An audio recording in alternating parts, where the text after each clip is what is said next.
Weather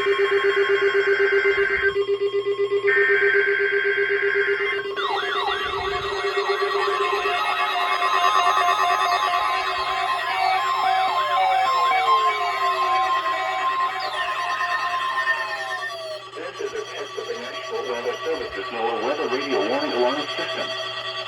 This test is conducted every Wednesday morning unless severe weather is in the area, and then the test is postponed until the next good weather day. There is no severe weather in the area at this time.